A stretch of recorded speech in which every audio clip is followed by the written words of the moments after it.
ഇവിടെ സിനഗോഗിൽ കത്തിക്കുന്ന മെഴുകുതിരി പോലെ ആ സ്റ്റാൻഡിൽ വെച്ചിട്ട് 2 മെഴുകുതിരി അവിടെ കത്തിക്കൊണ്ടിരിക്കുക. വലിയ പെന്തക്കോസ്തസഭയാണ്. അവിടെ നിന്നിട്ട് അവർ പ്രസംഗിക്കുക. അപ്പോൾ എന്നാന്ന് ചോദിച്ചാൽ അവരൊക്കെ വളർന്നു കഴിഞ്ഞപ്പോഴത്തേക്ക് അവരിങ്ങനെ ഈ ആളുകളെ ആകർഷിക്കാൻ വേണ്ടി എന്തെല്ലാം ചെയ്യാമോ അതെല്ലാം ചെയ്തുകൊണ്ടിരിക്കുക. ഇതുകൊണ്ടൊന്നും ഒരു പ്രയോജനവുമില്ല. നമ്മൾ മുമ്പേ കേട്ട പോലെ ദൈവത്തിൻ്റെ സന്നിധിയിൽ വിശ്വസ്തതയായിട്ട് നിന്ന് ദൈവത്തെ ആരാധിച്ചാലേ കഴിയത്തുള്ളൂ. സഭ ദൈവത്തിൻ്റെയാണ്.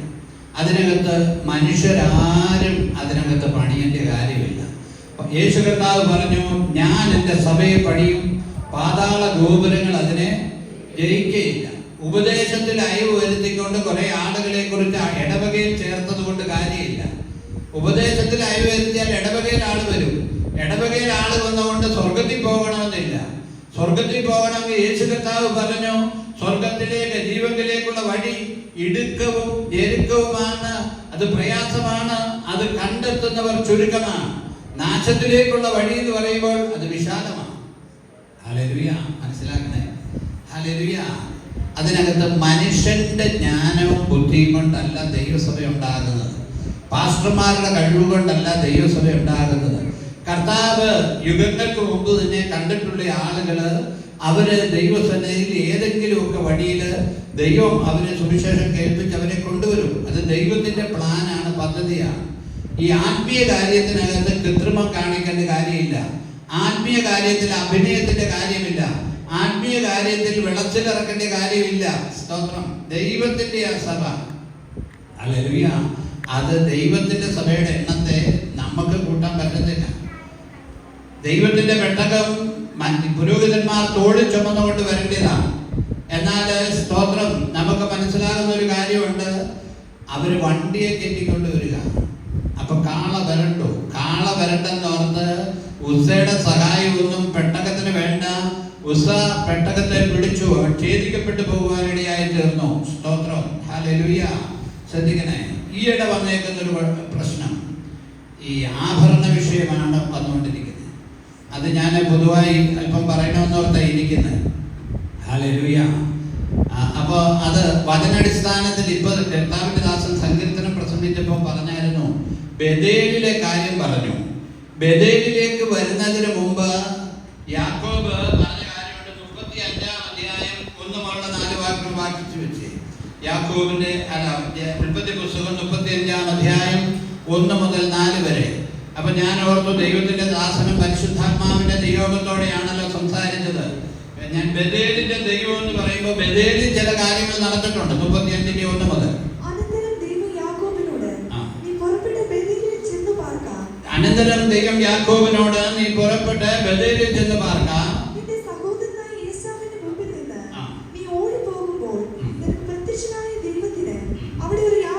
അവിടെ നീ ഒരു യാഗപീഠം പണിയണം. എന്ന് വെച്ചാൽ അവിടെ നീ ആരാധിക്കണം.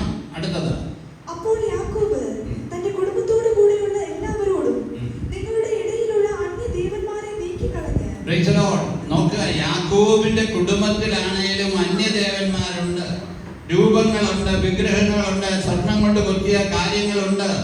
യാക്കോബ് അവരോട് പറയാ, അവരുടെ കൂട്ടത്തിൽ ഒത്തിരി ആളുകളുണ്ട്. യാക്കോബ് ഇപ്പോൾ ഒരു വലിയ കൂട്ടമായിട്ടാണ് വരുന്നത്. മക്കളും മരുമക്കളും മാത്രമല്ല, കൊച്ചുമക്കളും മാത്രമല്ല, ദാസീദാസന്മാരും എല്ലാവരും വലിയൊരു കൂട്ടമാണ്. അപ്പൊ ദൈവം അവരോട് ബേഥേലിലേക്ക് പോകാൻ പറഞ്ഞപ്പോൾ അവൻ പറയുകയാണ്, നിങ്ങളുടെ ഇടയിലുള്ള അന്യദേവന്മാരെ എന്ത് ചെയ്യണം? നീക്കിക്കളക.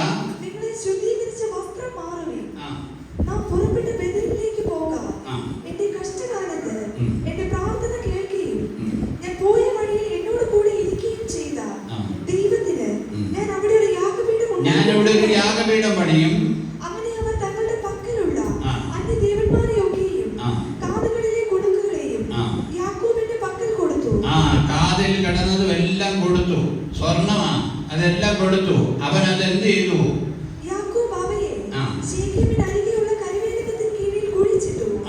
പിന്നെ അവർ യാത്ര പുറപ്പെട്ടു. അവരുടെ ഉള്ള അന്യദേവന്മാരും ഈ സാധനങ്ങളെ എല്ലാം ആരാധനയ്ക്ക് പോകാൻ ദൈവം പറഞ്ഞപ്പോൾ അതിനെ അവിടെ കുഴിച്ചിട്ടു. കരുവേലകത്തിന്റെ കീഴിൽ കുഴിച്ചിട്ടു. ഞാൻ മനസ്സിലാക്കിയിട്ടുള്ളത്, കരുവേലകത്തിന്റെ വേരുകൾ ഒത്തിരി വേരുകൾ വരുന്ന വേരുകളാണ്. അവിടെ പിന്നെ ഇത് കഴിഞ്ഞാൽ പിന്നെ അത് കാണാൻ തന്നെ അറിയാനോ കഴിയത്തില്ല. അപ്പോൾ ദൈവത്തെ ആരാധിക്കാൻ ഇരുന്നപ്പോഴത്തേക്ക് അവര് അതെല്ലാം വിട്ടുകളയുവാനിടയായി. എസെക്കിയേൽ പ്രവാചകന്റെ പുസ്തകം 7-ാം അധ്യായം 19 മുതലുള്ള ചില വാക്യങ്ങളോട് വായിക്കാം. സ്തോത്രം. എസെക്കിയേൽ പ്രവാചകന്റെ പുസ്തകം 7-ാം അധ്യായം 19 വാക്യം. എസെക്കിയേൽ പ്രവാചകന്റെ പുസ്തകം ഈ വാക്യങ്ങളൊക്കെ കുഞ്ഞുങ്ങളൊന്ന് നോട്ട് ചെയ്യുകയും ഒന്ന് അടയാളപ്പെടുത്തി വെക്കുകയും ചെയ്യണം. അവർ തങ്ങളുടെ വെള്ളി വീതികളിൽ എറിഞ്ഞു കളയും, പൊന്നവർക്ക് മലമായി തോന്നും, അവരുടെ വെള്ളിക്കും പൊന്നിനും യഹോവയുടെ കോപ ദിവസത്തിൽ വിടുവിപ്പാൻ കഴിയത്തില്ല. സ്തോത്രം. ഈ വെള്ളിയും പൊന്നുകൊണ്ടും അവരുടെ വിശപ്പ് എന്ത് ചെയ്യല, അടങ്ങുകയില്ല. അടുത്തത്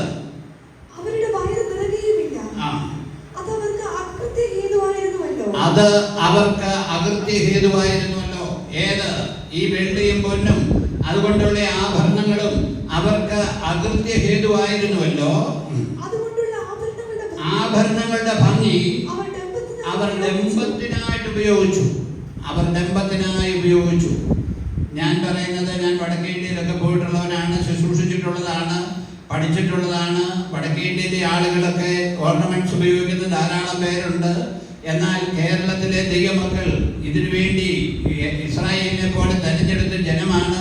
അവരതിനു വേണ്ടി വില കൊടുത്തതാണ്. വടക്കേ ഇന്ത്യയിൽ ചെന്നിട്ട് ആദ്യം പൊന്നു വരണമെന്ന് പറഞ്ഞാൽ ആരും മുമ്പോട്ട് വരത്തില്ല, അവർക്കറിയത്തില്ല. എല്ലാം ഞാൻ മനസ്സിലാക്കുന്നുണ്ട്. എന്നാൽ സ്തോത്രം, ശ്രദ്ധിക്കണം. അവിടെ പറയാണ്, ആഭരണം കൊണ്ടുള്ള ഭംഗി അവർ എന്ത് ചെയ്തു? ഡംബത്തിനായി ഉപയോഗിച്ചു. ഡംബത്തിനായി. അതാണ് പ്രശ്നം. ഒരു നൂല് പോലുള്ള മാല കിടക്കുന്നതല്ല പ്രശ്നം. അത് ഡംബത്തിന് വേണ്ടി, അഹങ്കാരത്തിന് വേണ്ടി, സ്തോത്രം, അത് ഉപയോഗിച്ചു. ഡംബത്തിന് ഉപയോഗിക്കുമ്പോൾ ദൈവം അതിനകത്ത് പ്രസാദിക്കത്തില്ല. ചില ആളുകള് എന്നെ കുഴപ്പമെന്ന് ചോദിക്കാറുണ്ട് എന്നോട്. അപ്പോൾ ഞാൻ പറയട്ടെ, ഇതുപോലെ ആഗ്രഹമുള്ള ആളുകളോട് വൈകിട്ട് എല്ലാ ജോലിയും കഴിഞ്ഞിട്ട് സ്വർണത്തോട് ഇത്രയും ആഗ്രഹമാണെങ്കിൽ കുടിയൊക്കെ കഴിഞ്ഞ് നിങ്ങൾ അത് കഴുത്തേൽ എടുത്തിടണം. അതിനുശേഷം എല്ലാം കൈ നിറയും കഴുത്ത് നിറയും ഇട്ടു. രാവിലെ കോളേജിൽ പോകുമ്പോഴോ വേറെ എവിടെയെങ്കിലും പോകുമ്പോൾ രാവിലെ ഇത് ഊരി വെക്കണം. ആരെങ്കിലും സമ്മതിക്കുമോ? സമ്മതിക്കത്തില്ല. അവരപ്പയോടും അമ്മയോടും പറയും, രാത്രി ഞങ്ങൾ ഊരി വെക്കാം, രാത്രിയിൽ ഊരി വെക്കാം. ഇതിന് 2 വിമർശനം വരും കേട്ടോ. എനിക്ക് കുഴപ്പമില്ല, ഞാൻ പറയേണ്ട ചുമതല എന്താ പറയുക. രാത്രിയിൽ ഊരി വെക്കാം, പകല് ഞങ്ങൾക്ക് ഇടണം. എന്തിനാ? ഡംബം കാണിക്കാൻ. ഹല്ലേലൂയ. ഡംബത്തെ കാണിക്കാൻ വേണ്ടിയാണ്. ഇവിടെ കഞ്ഞി കുടിക്കാൻ മാർഗം ആയപ്പോഴല്ലേ ഈ ഡംബം. അതിനു മുമ്പ് ഇതൊന്നുമില്ലായിരുന്നു. മാർഗം വന്നു കഴിഞ്ഞപ്പോ ഡംബം. ഈ പൊങ്ങത്തരം കാണിക്കുന്ന ആളുകളെ ഞാൻ മൈൻഡ് ചെയ്യാറില്ല കേട്ടോ. അവരുടെ കൈ പൊങ്ങത്തരം ആയിക്കൊണ്ടിരിക്കുകയുള്ളൂ. ഡംബം കാണിക്കുക ദൈവം വെറുക്കുന്ന പാപമാണ് അഹങ്കാരം. ഡംബത്തിനാ ഉപയോഗിച്ചു. അടുത്തത് വേഗം.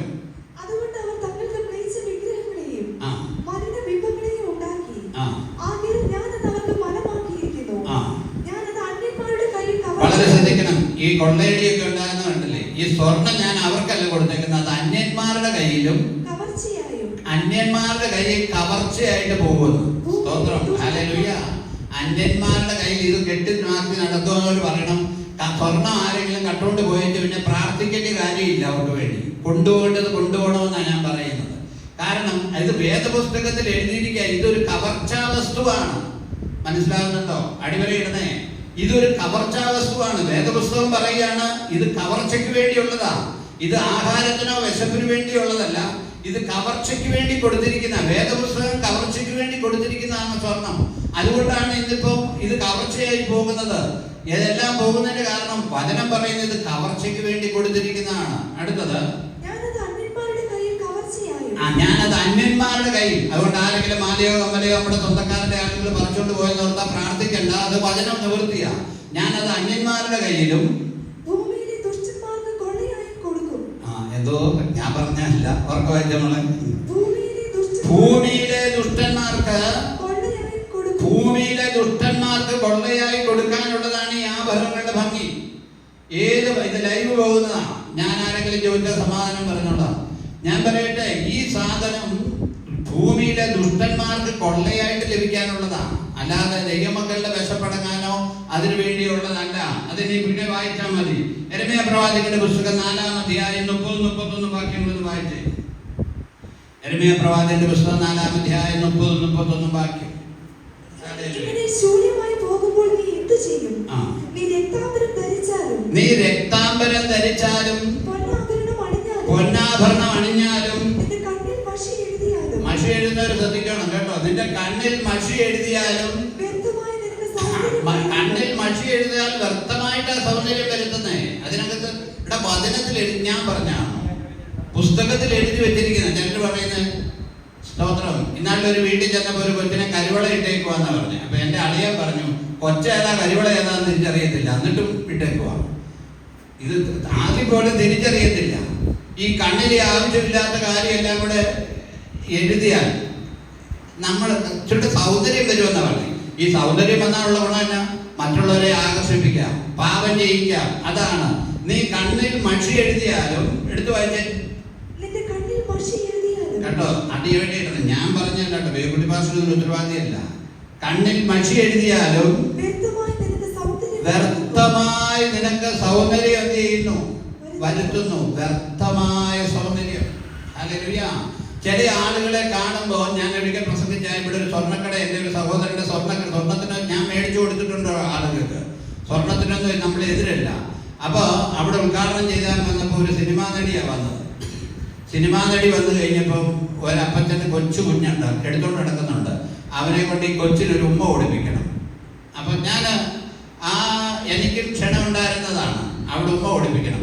അപ്പൊ ആ പെണ്ണ് പറഞ്ഞെന്നാ പറഞ്ഞേ, അങ്ങനെ ഉമ്മ തന്നു പോയി, ഇതെല്ലാം പൊട്ടി സ്വറ്റപ്പുവാ. ആ ഉമ്മ വന്നാൽ അത്രയും പാടവിടെ കിടക്കും.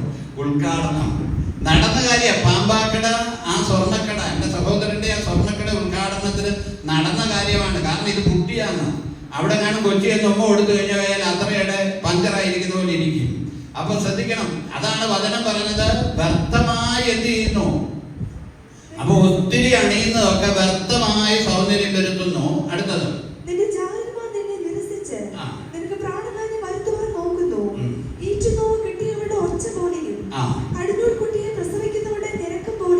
ഒത്തിരി കാര്യമായിട്ടിരിക്കുക. പുറപ്പാട് പുസ്തകം 33-ാം അധ്യായം 3 വാക്യങ്ങളൊന്ന് വായിച്ചേ. പുറപ്പാട് പുസ്തകം 2-3 വാക്യം കൂടെ വായിച്ച അപ്പോഴേ നമ്മുടെ കാര്യങ്ങളെല്ലാം ശരിയാവുള്ളൂ. ഒരു 5 മിനിറ്റ് മുമ്പോട്ട് പോയാൽ നിങ്ങൾ സ്വയം സഹകരിക്കുക. ഈ സബ്ജക്ട് എപ്പം പ്രസംഗിക്കാൻ പറ്റത്തില്ല. പുറപ്പാട് പുസ്തകം 33-ന്റെ 3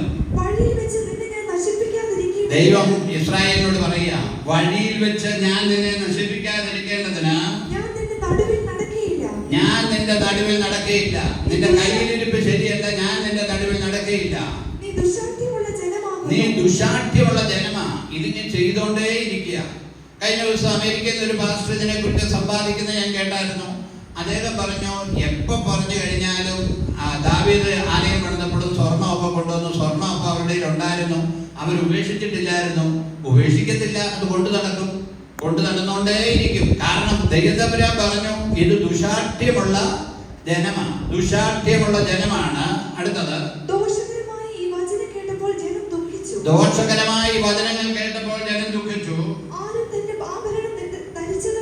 ആരും തങ്ങളുടെ ആഭരണം ധരിച്ചതുമില്ല. ഞാൻ ഒരു നിമിഷ നേരം നിന്റെ നടുവിൽ നടന്നാൽ നിന്നെ സംഹരിച്ചു കളയും. അതുകൊണ്ട് ഞാൻ നിന്നോട് എന്ത് ചെയ്യണമെന്ന് അറിയേണ്ടതിന് നീ നിന്റെ ആഭരണം നീക്കി. ആര് പറഞ്ഞതാ? ദൈവം തമ്പുരാൻ നേരിട്ട് പറഞ്ഞ. എന്നിട്ട് ചോദിക്കുക, വാക്യമുണ്ടോ എന്ന് ഗവേഷണം നടക്കുക, PhD. ദൈവം തമ്പുരാൻ നേരിട്ട് പറയുകയാണ്, ഇസ്രായേൽ ജനത്തോട് പറയുകയാണ്, നീ നിന്റെ ഇടയിൽ നിന്ന് ആഭരണം നീക്കിക്കളക. പഴയ നിയമത്തിൽ പുറപ്പാട് പുസ്തകത്തിൽ കൽപ്പനകൾ പറയുമ്പോൾ 10 കൽപ്പന പറയുമ്പോൾ കൽപ്പന ഒന്നേ പറഞ്ഞിട്ടുള്ളൂ. വ്യഭിചാരം ചെയ്യരുതെന്ന് പറഞ്ഞാൽ വ്യഭിചാരം ചെയ്യരുത്. അത് കർത്താവ് പറഞ്ഞാൽ സാരമില്ലെന്ന് പറഞ്ഞിട്ട് കാര്യമില്ല, കർത്താവ് കൽപ്പിച്ചതാ. മോഷ്ടിക്കരുതെന്ന് പറഞ്ഞാൽ മോഷ്ടിക്കരുത്, അത് കർത്താവ് ഒരിടത്തല്ലേ പറഞ്ഞുള്ളെന്ന് പറഞ്ഞിട്ട് കാര്യമില്ല. ഇവിടെ ഈ ജനത്തോട് പറയുകയാണ്, നിങ്ങളുടെ ഇടയിൽ നിന്ന് ആഭരണം എന്ത് ചെയ്യുക? നീക്കിക്കളക. അടുത്തത്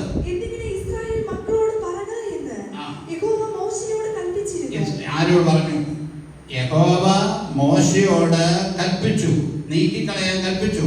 പഴയ ഇസ്രായേലിനോട് അത്രയും പറഞ്ഞെങ്കിൽ പുതിയ ഇസ്രായേൽ എന്തോ ഒരു അനുഭവത്തിലായിരിക്കണം. ഇത് ന്യായപ്രമാണത്തിൽ നിൽക്കുന്ന ഇസ്രായേലിനോട് ദൈവം പറഞ്ഞു, ജനത്തോട് പറയാൻ പറഞ്ഞു. ദൈവദാസന്മാരിൽ കൂടെ ദൈവം സംസാരിക്കുന്ന ദൈവം അവരോട് ഇടപെട്ടിട്ട ഈ പറയാൻ വരുന്ന കാര്യമൊന്നും അല്ല പറയുന്നത്. ദൈവം അവരോട് ഇടപെടുമ്പോൾ നമ്മളോട് പറയാനുള്ളത് പറയും. ദൈവം മോശയോട് പറഞ്ഞു, നീ ജനത്തോട് പറയുക. അടുത്തത്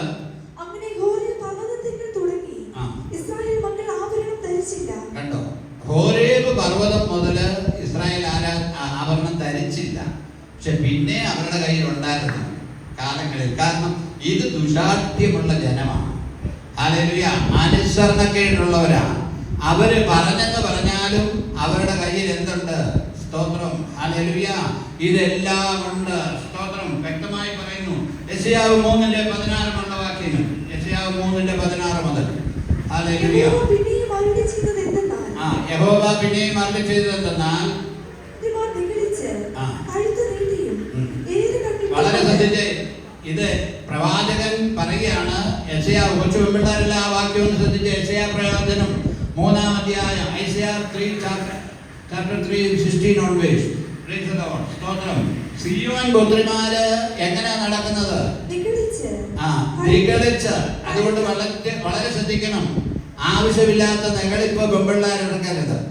ആവശ്യമില്ലാത്ത കാര്യങ്ങൾ, ആവശ്യമില്ലാത്ത രീതിയിലുള്ള ഡ്രസ്സ്, ആവശ്യമില്ലാത്തത്. സിയോൻ പുത്രിമാർ നെകളിച്ച് കഴുത്ത് നീട്ടിയും ഏറുകണ്ണിട്ട. പരിശുദ്ധാത്മാവ് ഇത് കൂടുതൽ എന്താ പറയാനുള്ളത്? ഇവരിവിടെ കാണിക്കുന്ന ഏറുകണ്ണിട്ടെന്ന്. സ്തോത്രം. എന്ന് വെച്ചാൽ കണ്ണടച്ച് കാണിക്കുന്ന കാര്യമൊക്കെയാ പറഞ്ഞത്. ഏറുകണ്ണിട്ടും. സിയോൻ ആരാ? ജാതികളല്ല, ഫെലിസ്ത്യരല്ല, അമാന്യരല്ല, മോവാബ്യരല്ല, സിയോൻ പുത്രിമാര്. സ്തോത്രം. പെസഹായും ചോരത്തലിയും ആചരിച്ച് വിടുതൽ പ്രാപിച്ച് മടങ്ങി വന്ന സിയോൻ പുത്രിയുടെ തലമുറ ഇപ്പൊ എന്താ ചെയ്യുന്നത്? സ്തോത്രം. ഹല്ലേലൂയ. സ്തോത്രം. സിയോൻ പുത്രിമാർ എന്ത് ചെയ്യുക? നെകളിച്ച് നടക്കുക. സത്യത്തിൽ പെന്തക്കോസ്തുകാരുടെ കല്യാണം വരുമ്പോൾ നമ്മൾ വളരെ ബുദ്ധിമുട്ടുണ്ട്. ചിലർ വളരെ മ്ലേച്ഛമായ ഡ്രസ്സുകളായിടുന്നത്, ചിലർ യോഗ്യമായ ഡ്രസ്സിന് കുഴപ്പമില്ല. ഇനി നമ്മളെ ഉടുപ്പിട്ടെന്നോർത്ത് കുഴപ്പമില്ല. ചില വിവരദോഷികളായ പാസ്റ്റർമാരും നല്ല ഉടുപ്പിട്ട്, കഴിഞ്ഞ ദിവസം എല്ലാം നമ്മുടെ യൂട്യൂബിലൊക്കെ കണ്ടതാ, നല്ലൊരു കൊച്ചു യോഗ്യമായ ഡ്രസ്സ് ധരിച്ച് നല്ല ഉടുപ്പ്, അവിടെ ദേഹം കാണത്തേ ഇല്ല, നല്ല ഉടുപ്പ് ഇട്ടുകൊണ്ട് വന്നിട്ട് പുള്ളി കല്യാണത്തിനിടെ ശാസിക്കുന്നത് കണ്ടു. ഇപ്പൊ ഈ ലോകം എല്ലാം എടുത്തിട്ട് അലക്കിക്കൊണ്ടിരിക്കുക. യോഗ്യമായ ഡ്രസ്സിന് ഒരു കുഴപ്പമില്ല, യോഗ്യമായതിന് ഒരു കുഴപ്പമില്ല. സ്തോത്രം. വേറെ കാണാനൊന്നുമില്ല. ഇവിടെ പറയാം, സിയോൻ പുത്രിമാർ എഴുകണ്ണിട്ടുകൊണ്ട് കഴുത്ത് നീട്ടി സഞ്ചരിക്കും. ആർക്കെങ്കിലും അറിയാമെങ്കിൽ കോളേജ് വിടുന്ന സമയത്തോട്ടും കവലയിലോട്ട് ചെന്നാൽ മതി. കോളേജ് വിടുന്നിടത്തും മറ്റുള്ളിടത്തോടും കഴിഞ്ഞ് നടക്കുന്നതും വാനിറ്റിവായും ചെരുപ്പും തത്തിത്തത്തിയുള്ള നടപ്പും, അതുമല്ല ഈ നമ്മുടെ ഐസ്ക്രീം പാർലറിലോട്ടൊക്കെ ഒന്ന് കയറിയാൽ മതി. പാസ്റ്റർ പറയുന്ന കാര്യം ശരിയാണോ? നമ്മുടെ സിയോൻ പുത്രിമാര് തന്നെ കയറുന്നതൊക്കെ നമുക്ക് കാണാം. ഹല്ലേലൂയ. സ്തോത്രം. വീട്ടില് ഒരു വാട്ടുകപ്പ് പോലും ഇല്ലാത്തവര് കയ്യിൽ അഹങ്കാരം പ്രൗഢിയായിട്ട് ചെന്ന് വലിയ വലിയ കള്ളത്തരം പറഞ്ഞ് പൈസ മേടിച്ച് നടക്കുന്നത് കാണാൻ പറ്റും. സ്തോത്രം. സംശയമുള്ളവര്. സ്തോത്രം. താഴോട്ട് വായിക്കും. തത്തി തത്തി നടക്കുക കേട്ടോ. ഒത്തിരി തത്തരുത് കേട്ടോ. സ്തോത്രം. അത് താഴോട്ട് വായിക്കാൻ പറയാ, ഞാൻ ഇവരെ എല്ലാം ചോറ് പിടിപ്പിക്കുന്നു. വായിക്കാൻ സമയമില്ല. സ്തോത്രം. ഹല്ലേലൂയ. 1 തീമോഥെയോസ് 2-ാം അധ്യായം 9 വാക്യങ്ങൾ പെട്ടെന്ന് 2 വാക്യം വായിച്ച് അവസാനിപ്പിക്കുക. സ്തോത്രം. നിജപുത്രനായ തീമോഥെയോസിനോട് പൗലോസ് ലേഖനം എഴുതുമ്പോൾ പറയുകയാണ്, നിജപുത്രനായ തീമോഥെയോസിനോട് ലേഖനം എഴുതുമ്പോൾ പറയുകയാണ്. സ്തോത്രം. വിശ്വാസത്തിൽ നിലനിൽക്കുന്നവനോട് പറയുകയാണ്. എന്താ എഴുതിയേക്കുന്നത്? അവണ്ണം 1 തീമോഥെയോസ് 2:9-10 അവണ്ണം സ്ത്രീകളും യോഗ്യമായി വസ്ത്രം ധരിക്കണം. സ്ത്രീയുള്ള എല്ലാവരും ശ്രദ്ധിക്കണേ. നമ്മുടെ ഡ്രസ്സ് യോഗ്യമായിരിക്കണം. ശരീരം മറക്കേണ്ടത് മറയ്ക്കണം. മറയ്ക്കാത്ത ഈ വിൽപ്പന ചരക്കാണ് മറക്കാതിരിക്കുന്നത്. പബ്ലിസിറ്റി വരുന്നതെല്ലാം എന്താണ്? വിൽക്കാനുള്ളതാ. പബ്ലിസിറ്റി കൊടുക്കുന്നതെല്ലാം വിൽക്കാനുള്ളതാ. വിൽക്കാനുള്ളതല്ലാത്തതെല്ലാം പബ്ലിസിറ്റി കൊടുക്കത്തില്ല. സ്തോത്രം. മനസ്സിലാകേണ്ടവർക്കായി ഞാൻ സ്തോത്രം ചെയ്യുന്നു. നമ്മൾ മറക്കേണ്ട കാര്യം മറയ്ക്കണം. ഇത് ഞാൻ പറഞ്ഞില്ലെങ്കിൽ എന്റെ പേരിൽ കുഴപ്പമാകും. സ്തോത്രം. ഹല്ലേലൂയ. ശ്രദ്ധിക്കണേ.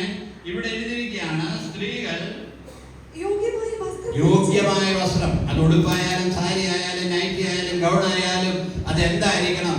യോഗ്യമായിരിക്കണം. സ്തോത്രം. ഹല്ലേലൂയ. പ്രിയമുള്ളവരെ, നമ്മുടെ ശരീരം, നമ്മുടെ ചെരുപ്പും ഒന്നും ആളുകളെ പ്രദർശിപ്പിക്കേണ്ട കാര്യമില്ല. അത് പാപത്തിന് കാരണമാണ്, പാപം ഉണ്ടാക്കാനുള്ള കാരണമാണ്. സ്തോത്രം. ശ്രദ്ധിക്കണേ. ആ യോഗ്യമായ വസ്ത്രം ധരിച്ച് ലജ്ജാശീലത്തോടെ തങ്ങളെ അലങ്കരിക്കേണ്ടത് അങ്ങനെയാണ്. അലങ്കാരം എങ്ങനെയാണെന്ന് കൃത്യമായിട്ട് പുതിയ നിയമത്തിൽ പറയുക. അലങ്കരിക്കേണ്ടത് അങ്ങനെയാണ്. അടുത്തത്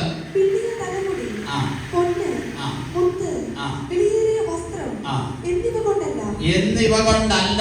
എടുത്തു പറയുക, ഇതുകൊണ്ടല്ല അലങ്കരിക്കേണ്ടത്. അടുത്തത് ദൈവഭക്തിയെ സ്വീകരിക്കുന്ന സ്ത്രീകൾക്ക് ഉചിതമാവണ്ണം സൽപ്രവർത്തികൾ കൊണ്ടാണ് അലങ്കരിക്കേണ്ടത്. സൽപ്രവർത്തി. 1 പത്രോസ് 3:3 വാക്യങ്ങൾ, ഒരു 2 വാക്യങ്ങൾ. 1 പത്രോസ് 3:3 മുതൽ. ഹല്ലേലൂയ. 1 പത്രോസ്.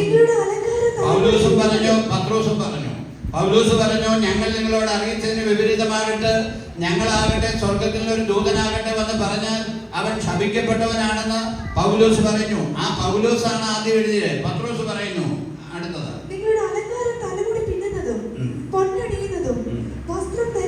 പരിശുദ്ധാത്മാവ് ഇവർ രണ്ടുപേരും ഒരിടത്തിരുന്ന് എഴുതിയതല്ല. പരിശുദ്ധാത്മാവ് രണ്ടുപേരോടും ഇത് എഴുതണമെന്ന് പറഞ്ഞു.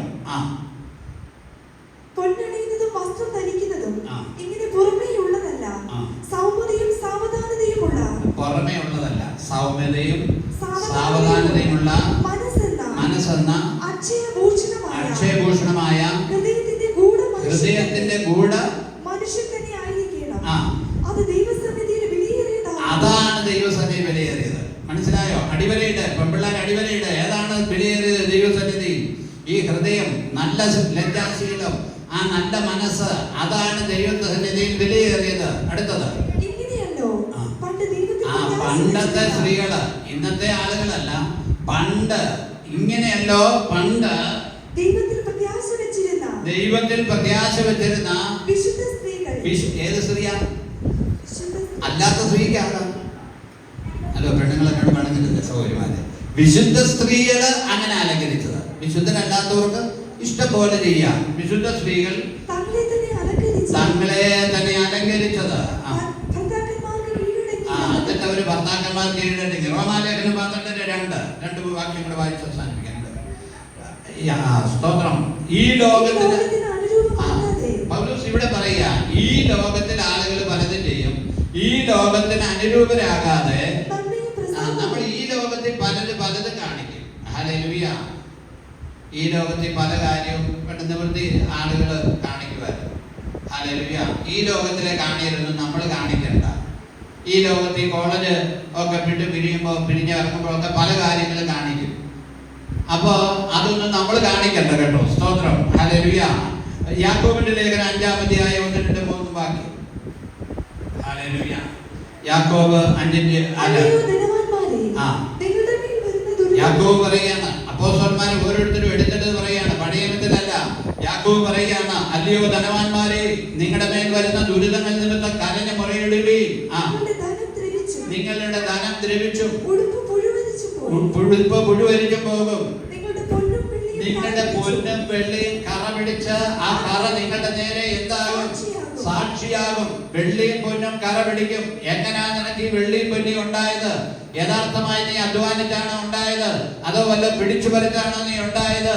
നിനക്ക് ഈ വെള്ളിയും പൊന്നിയും ഉണ്ടായത് അത് കറ പിടിച്ച് നിന്റെ നേരെ ശീഘ്ര സാക്ഷിയാകും. യാക്കോബ് തന്നെ 3:5-6 2:1 ഉള്ള വാക്യങ്ങളൊന്ന് വായിച്ചേ. യാക്കോബ് അതല്ല നമ്മളെ യാക്കോബ് 2:1 മുതൽ.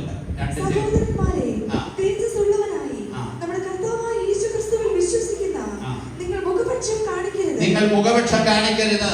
നിങ്ങളുടെ പള്ളിയിൽ മോടിയുള്ള വസ്ത്രം ധരിച്ചും പൊൻമോതിരം ചുറ്റുമുണ്ട് ഒരുത്തനും മുഷിഞ്ഞ വസ്ത്രം ധരിച്ച ഒരുത്തനും വന്നാൽ മോടിയുള്ള വസ്ത്രം ധരിച്ചവനെ നിങ്ങൾ പറയും എന്താകും? സുഖേന ഇരുന്നോളാൻ. സ്തോത്രം. ഹല്ലേലൂയ. അതുകൊണ്ടാണ് ആദിപിതാക്കന്മാര് വിശ്വാസത്തിൽ വന്നപ്പോ ഈ വ്യത്യാസം ഉണ്ടാകാതിരിക്കാൻ വേണ്ടി അവര് ആഭരണം ഉപയോഗിക്കരുതെന്ന് പറഞ്ഞത്.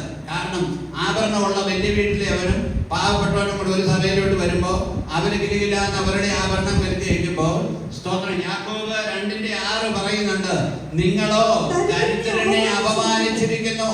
വലിയ സഭയിലെ ആളുകൾ വലിയ രീതിയിൽ കാര്യങ്ങളൊക്കെ വന്നു കഴിയുമ്പോൾ ദരിദ്രന്മാരായ പാവപ്പെട്ട ആളുകളെ നിങ്ങൾ അപമാനിക്കുകയാണ്. പരിശുദ്ധാത്മാവ് വ്യക്തമായി രേഖപ്പെടുത്തുക. സ്തോത്രം, ഹല്ലേലൂയ.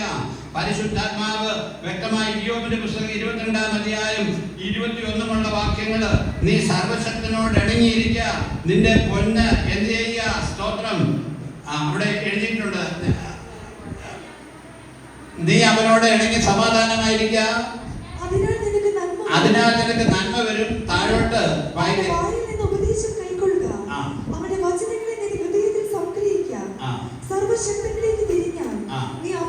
നീ അഭിവൃദ്ധി പ്രാപിക്കും. നിന്റെ തിന്മ എല്ലാം പറഞ്ഞിട്ട് പറയാ, നിന്റെ പൊന്ന് പൊടിയിലും. അപ്പൊ സർവശക്തൻ നിനക്ക് പൊന്നായിരിക്കുമെന്ന്. സ്തോത്രം, ഹല്ലേലൂയ. അപ്പോസ്തലപ്രവൃത്തി 3:5-6 പറയുന്നു, പത്രോസ് പറയാ, വെള്ളിയും പൊന്നും ഞങ്ങൾക്ക് ഇല്ല. സ്തോത്രം. ഞാൻ പെട്ടെന്ന് ഓടിച്ച സമയം പോകുന്നുണ്ട് പറഞ്ഞ, നിങ്ങൾ ഈ വാക്യമൊക്കെ വായിച്ചിട്ട് ധ്യാനിച്ചിട്ട് എന്തെങ്കിലും സംശയം ഉണ്ടെങ്കിൽ ചോദിക്കുക. സ്തോത്രം, ഹല്ലേലൂയ. ഞാൻ ഏതായാലും ഇത്രയും കാലം ഈ വിശ്വാസത്തിൽ വന്ന് ഞങ്ങൾ അങ്ങനെ നിൽക്കുക. നമ്മുടെ പിള്ളേരെയൊക്കെ ആ രീതി വളർത്തി. ഇനി അടുത്ത തലമുറ എന്താ ചിന്തിക്കുന്നതെന്നൊന്നും നമുക്ക് പറയാൻ കഴിയത്തില്ല. ഞാൻ എൻ്റെ ദൗത്യം ചെയ്തിട്ടുണ്ട്. സ്തോത്രം, ഹല്ലേലൂയ. അത്യുന്നതനോട് നീ ഇണങ്ങിയിരിക്കുക, എന്നാൽ നിനക്ക് എന്ത് ചെയ്യും? നന്മ വരും. നിഗളിക്കാനും നിഗളത്തിനും ഡംബത്തിനും വേണ്ടി പോയി. സ്തോത്രം, ഹല്ലേലൂയ. ചില ആളുകൾ പറഞ്ഞാൽ സഭയിൽ ആൾ കൂടുമെന്ന്. സഭയിൽ ആൾ കൂടിയേക്കും, പക്ഷെ സ്വർഗത്തിൽ ആൾ കൂടത്തില്ല. സ്തോത്രം, ഹല്ലേലൂയ. അത് വളരെ വ്യക്തമായി പറയണം. ഇപ്പൊ പിതാക്കന്മാര് അവരുടെയൊക്കെ കണ്ണു മഞ്ഞിട്ട് അവര് പല ആളുകളും അങ്ങനെ പറയുക. ഈ കഴിഞ്ഞ ദിവസം ഒരു ദിവസം പറഞ്ഞു, ഞാൻ എൻ്റെ ഭാര്യയ്ക്ക് മേടിച്ചു കൊടുക്കൽ ഒന്നും ചെയ്യില്ല. ഞാൻ എൻ്റെ പെൺപിള്ളേരോട് പറഞ്ഞു, ഞങ്ങളെ കല്യാണം കഴിച്ച് അഴിക്കുന്നിടം വരെ ഞാൻ സമ്മതിക്കത്തില്ല. അത് കഴിഞ്ഞ് ഭർത്താവ് പറയുന്നതുകൊണ്ട് ചെയ്തോളാം. എന്നിട്ട് പറയാ, അവരെ ഭർത്താവ് പറഞ്ഞത് ഒരു 100 പോലുള്ള മാല ഇട്ടോളാം ഇട്ടെന്ന്. എന്നിട്ട് ഇനിയിപ്പോൾ ഞാൻ എന്നാ ചെയ്യാനാണ്? അതുപോലെ എനിക്ക് പറയാനുള്ളത്. സ്തോത്രം, ഹല്ലേലൂയ. നമ്മുടെ കുഞ്ഞുങ്ങളെ പത്യോപദേശിച്ച് വളർത്തുക. ദൈവം നമ്മെ സഹായിക്കട്ടെ. നമുക്ക് പ്രാർത്ഥിക്കാം.